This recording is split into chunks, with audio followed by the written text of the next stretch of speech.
اعوذ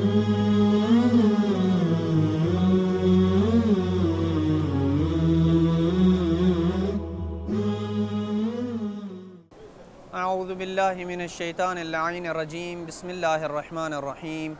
وصلی اللہ علی محمد وآل بیتہ الطیبین الطاہرین المعصومین۔ بارگاہ حضرت امیر المومنین علیہ السلام سے ماہ صیام کے مسائل کو لے کر ایک بار پھر آپ کی خدمت میں حاضر ہوا ہوں۔ ہم عرض یہ کر رہے تھے کہ کسی بھی انسان کے اوپر روزے کے واجب ہونے کی شرائط میں سے ایک شرط یہ ہے کہ روزہ رکھنا اس کے لیے ضرر یا حرج کا موجب نہ بنے تو وہ روزہ چھوڑ سکتا ہے۔ اس ضمن میں ہم نے 3 مثالیں ذکر کی تھیں اور آج اس کی ایک آخری مثال ذکر کر کے اس شرط کو اختتام کریں گے، اور وہ آخری شرط یہ ہے کہ وہ خاتون کہ جو اپنے بچے کو رضاعت کروا رہی ہو اور دودھ پلا رہی ہو، اسے اجازت ہے کہ وہ چند شرائط کے ساتھ روزہ چھوڑ سکتی ہے۔ پہلی شرط یہ ہے کہ وہ اس کا دودھ کم ہو۔ ہمارے معاشرے میں عام طور پر جو خاتون بچے کو دودھ پلا رہی ہوتی ہے، یہ نہیں دیکھا جاتا کہ اس کا دودھ کم ہے یا زیادہ ہے، یا اس کے اندر آنے والی شرائط جن کا ہم ذکر کر رہے ہیں وہ پوری ہیں یا نہیں ہیں۔ بس دودھ پلا رہی ہے لہٰذا جو ہے وہ روزہ نہیں رکھے گی، نہیں، ایسی بات نہیں ہے۔ پہلی شرط یہ ہے کہ اس کا دودھ جو ہے کم ہو۔ دوسری شرط یہ ہے کہ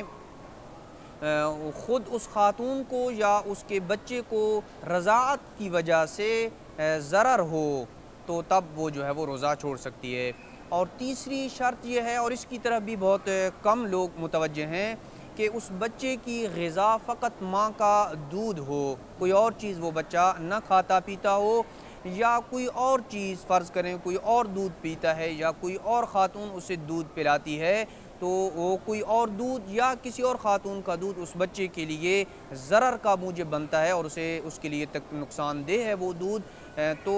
اس صورت میں ان شرائط کے ساتھ وہ خاتون روزہ چھوڑ سکتی ہے۔ یعنی دودھ بھی اس خاتون کا کم ہے، اور رضاعت کی صورت میں خود اس خاتون کو یا اس بچے کے اوپر ضرر ہو، اور بچے کی غذا بھی فقط ماں کا دودھ ہی ہو، تو اس صورت میں وہ روزہ چھوڑ سکتی ہے۔ اگر وہ خاتون اپنے بچے کو فرض کریں دن میں 8 مرتبہ دودھ پلاتی ہے، اور 4 مرتبہ وہ بغیر کسی حرج اور بغیر کسی ضرر کے اپنے بچے کو دودھ پلا سکتی ہے، اور باقی 4 مرتبہ